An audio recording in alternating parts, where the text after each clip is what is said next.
کبھی سوچا ہے وہ فرعون جس نے کہا تھا میں تمہارا سب سے بڑا رب ہوں، اس کا انجام کیا ہوا اور اس کے خزانے کہاں گئے؟ آج کی ویڈیو میں آپ سنیں گے 4 وہ راز جنہوں نے دنیا کو ہلا کر رکھ دیا۔ 1.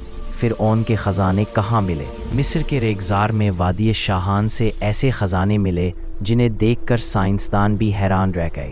خالص سونے کے تابوت، سونے کی ڈھالیں، ہیرے جواہرات اور سونے سے بھری ہوئی قبریں۔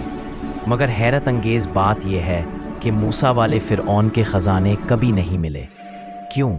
کیونکہ قرآن نے کہا تھا ہم نے ان کے محلات اور خزانے سب تباہ کر دیے۔ بالکل ایسے ہی ہوا۔ ریسرچرز آج تک اس کے خزانے تلاش کر رہے ہیں۔ 2. فرعون کی ممی کے ساتھ کیا ملا؟ جب اس کی ممی 1881 میں ملی تو اس کے ساتھ ایک بھی سونے کا خزانہ نہیں نکلا، صرف اس کا جسم جو سمندر کے نمک سے جلا ہوا تھا۔ سائنسدان حیران تھے کہ پانی نے اسے محفوظ کیوں رکھا۔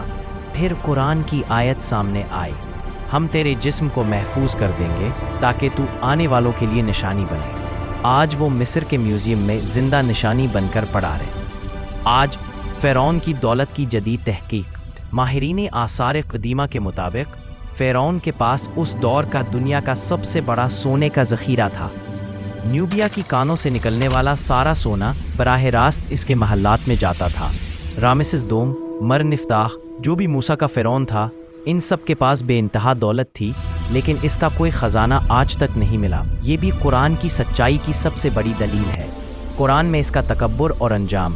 فرعون کہتا تھا مصر کی بادشاہی میری نہیں، نہریں میرے نیچے نہیں بہتی۔ اس غرور کے جواب میں اللہ نے اس کو سمندر میں ایسا ڈبویا کہ نہ اس کا محل بچا، نہ خزانہ، نہ طاقت۔ بچا تو صرف ایک چیز، اس کی لاش، تاکہ ہر آنے والی نسل دیکھ لے کہ تکبر کا انجام کیا ہوتا ہے۔ یہ ہے فرعون کی اصل کہانی۔ دولت میں ڈوبا ہوا بادشاہ، مگر خزانے بھی نہ بچے، طاقت بھی نہ بچی، صرف ذلت باقی رہ گئی۔ اگر ویڈیو اچھی لگی ہو تو مزید تاریخی حقائق کے لیے فالو کریں۔